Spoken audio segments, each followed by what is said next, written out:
श्रीकृष्ण म्हणतात, अशा लोकांपासून नेहमी दूर राहा.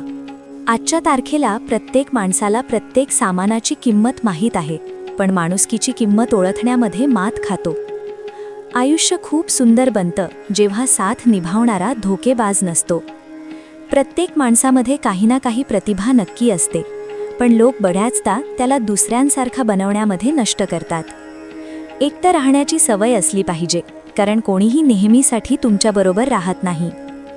जे गप्प राहून बोलता येते ते शब्दांनी सांगितले जाऊ शकत नाही, आणि जे कधीही मनापासून दिले जाते ते कधीही हातांनी घेऊ शकत नाही. नेहमी लक्षात ठेवा, जर तुमच्यावर काही संकट आले तर त्या संकटाचा धैर्याने सामना करा, कारण खिडकी बंद केल्याने संकट निघून जात नाहीत. वेळ कधीही एकसारखी नसते, त्यांना पण रडावं लागतं जे कारण नसताना दुसऱ्यांना रडवतात. दुसऱ्यांच्या बळावर उडण्याचा प्रयत्न केला तर तुमच्या बळावर उडण्याची कला विसरून जाताल. अशाच लोकांना जास्त राग येतो ज्यांना त्यांच्या मनातील दुःख दुसऱ्यांना सांगता येत नाही. तुमच्याबद्दल वाईट तेच बोलतात जे तुमची बरोबरी करू शकत नाहीत. नेहमी लक्षात ठेवा, जेव्हा तुमच्या बोलण्यावर कोणीही विश्वास ठेवत नसेल तेव्हा शांत राहून काम करणं चांगलं.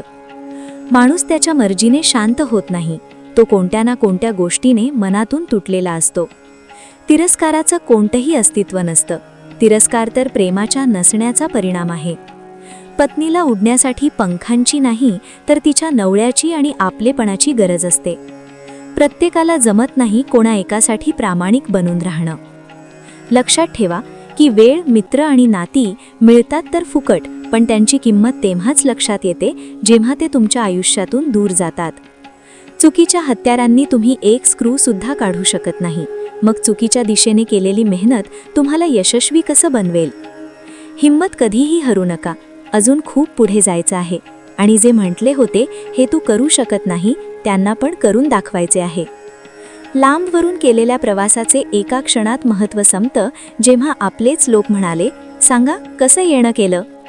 सोडून जाणाऱ्याला काय माहीत आठवणींचं ओझं किती जड असतं. प्रेम या जगातील सगळ्यात सरळ गोष्ट आहे, ज्याला मिळवणे या जगामध्ये सगळ्यात कठीण आहे. पोट तर आईच्या जेवणामुळे भरत असे, आजकाल तर फक्त भूक भागवली जाते. त्या माणसाचं पण दुःख समजून घ्या जो आता तुम्हाला काही बोलत नाही. शब्द जर पाळता येत नसेल तर कोणाला शब्द देऊही नका. स्वतःमध्ये डोकावून पाहण्यासाठी हिम्मत पाहिजे. दुसऱ्यांमधील कमतरता सांगण्यामध्ये तर प्रत्येक माणूस हुशार आहे. एक श्वास सुद्धा घेणं तुमच्या हातात नाही, कारण तोच झोपवतो आणि तोच उठवतो. खास असतात असे लोक जे वेळ आल्यानंतर वेळ देतात. आयुष्य तो हिशोब आहे ज्याला मागे जाऊन नीट करू शकत नाही. त्यामुळे तुमचा आज सुधारा आणि गेलेल्या वेळेचा अनुभवाप्रमाणे वापर करा. कोणाच्या इतकेही जवळ जाऊ नका की त्यांना तुमचं दूर राहणं आवडू लागेल. अशा चुका खूप दुःख देतात ज्यांची माफी मागण्याची वेळ निघून गेलेली असते. रागामध्ये माणूस फालतूच्या गोष्टी तर बोलतोच, पण काही वेळा मनातील गोष्ट सुद्धा बोलून जातो. चांगल्या लोकांची इज्जत कधीही कमी होत नाही. सोन्याचे 100 तुकडे केले तरीही त्याची किंमत कधीही कमी होत नाही. एकट्यानेच लढावे लागते आयुष्याचे युद्ध. सल्ला देणारे खूप असतात, पण साथ देणारा कोणीही नसतो. प्रामाणिक व्यक्ती त्याच्या प्रामाणिकपणामुळे शांत राहिला, आणि ऐकवणाऱ्याला वाटले त्याला उत्तर देता येत नाही. ज्यांना दुसऱ्यांच्या चेहऱ्यावर आनंद पाहण्याची इच्छा असते त्यांच्या चेहऱ्यावरचा आनंद देव कधीही हिसकावून घेत नाही. आयुष्यामध्ये सगळेच लोक मित्र आणि नातेवाईक बनून येत नाहीत. काही लोक धडा बनून सुद्धा येतात. स्वतःचं दुःख स्वतःपेक्षा जास्त कोणीही समजू शकत नाही. असा माणूस तुमची कदर कधीही करणार नाही ज्याच्यासाठी तुम्ही नेहमी अवेलेबल राहताल. स्वार्थी लोकांनी हा नियम बनवून ठेवला आहे. स्वार्थासाठी आपल्या लोकांना दूर आणि परक्या लोकांना जवळ बोलावतात. वेळेवर बोलणं आणि वेळ काढून बोलणं यामध्ये खूप फरक आहे. नेहमी आशा जिवंत ठेवा, कारण जे आज तुमच्यावर हसत आहेत तेच लोक उद्या तुमच्यासाठी टाळ्या वाजवतील. इतिहासामध्ये असे खूप उदाहरण आहेत जेव्हा लोकांना मूर्ख म्हणून, त्यांना वेडं म्हणून, काहीही कामाचे नाही असे म्हणून लोक त्यांच्यावर हसले आहेत, पण त्यांनी त्यांचे काम करणे कधीही बंद केले नाही. नेहमी मेहनत करत राहिले. ते घाबरले नाहीत. त्यांनी नेहमी आशा ठेवली, कधीही निराश झाले नाही, आणि त्यामुळेच आज आपण त्यांच्या नावावर टाळ्या वाजवतो. किती विचित्र आहे हे जग. येथे खोटं बोलण्यामुळे नाही तर खरं बोलण्यामुळे नाते तुटतात. स्वार्थी लोकच चांगली असतात. त्यांना स्वतःशिवाय दुसऱ्याचं काहीही घेणं देणं नसतं.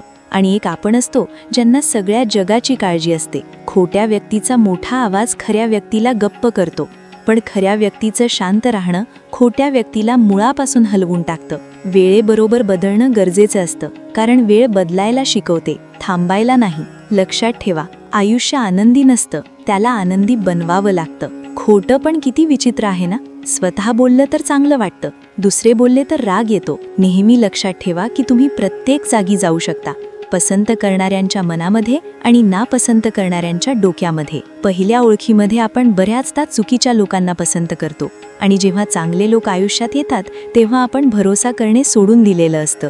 जर देवाने तुमच्याकडून ते घेतलं ज्याला गमावण्याची तुम्ही कधी कल्पनाही केली नसेल, तर देव नक्कीच असे काही तुम्हाला देईल ज्याला मिळवण्याचा तुम्ही विचारसुद्धा केला नसेल. ज्या माणसाचे विचार आणि नियत चांगली असते, देव त्याची मदत करण्यासाठी कोणत्या वा कोणत्या रूपामध्ये नक्की येतात. जेव्हा माणूस विचार करतो की माझी सुद्धा वेळ येईल, आणि जेव्हा ती वेळ येते तेव्हा तोच माणूस विचार करतो की जुने दिवस सुद्धा काय दिवस होते. एकदा मनापासून केलेला प्रयत्न हजारो अपूर्ण प्रयत्नांपेक्षा जास्त प्रभावी असतो. प्रत्येकाला चांगलं समजणं सोडून द्या, कारण लोक आतून तसे नसतात जसे बाहेरून दिसतात. हे कलियुग आहे. येथे लोक स्वतःच्या दुःखामुळे कमी आणि दुसऱ्यांच्या आनंदामुळे जास्त दुःखी होतात. तोच करतो आणि तोच करवून घेतो. माणूस फुकटच कमेंट करत फिरतो. जर कोणी एकटा असेल याचा अर्थ असा अजिबात नाही की त्यातला कोणीही पसंत करत नाही, तर तो एकटा यामुळे आहे की त्याला जगाची लायकी समजली आहे. स्वतःला कधीही इतकं कमजोर होऊ देऊ नका की तुम्हाला दुसऱ्यांच्या उपकाराची गरज पडेल. तुमची नजर नेहमी अशाच गोष्टींवर ठेवा ज्या तुम्हाला मिळवण्याची इच्छा आहे, त्याच्यावर नाही ज्या तुम्ही गमावल्या आहेत. नेहमी लक्षात ठेवा की खोटं, धोका आणि बेईमानी तुम्हाला थोड्या वेळासाठी आनंद तर देतील, पण त्याची किंमत तुम्हाला भविष्यामध्ये नक्कीच चुकवावी लागते. जे लोक मनाने चांगले असतात, डोकेबाज लोक त्याचा खूप फायदा घेतात. ज्या व्यक्तीला कोणत्याही आपल्या माणसाकडून धोका मिळतो, ती व्यक्ती कोणावरही भरोसा ठेवण्याआधी 1000 वेळा विचार करते. मला आशा आहे की हा व्हिडिओ तुम्हाला नक्की आवडला असेल. व्हिडिओ आवडला असेल तर एक लाईक नक्की करा आणि कमेंटमध्ये जय श्री कृष्ण नक्की लिहा.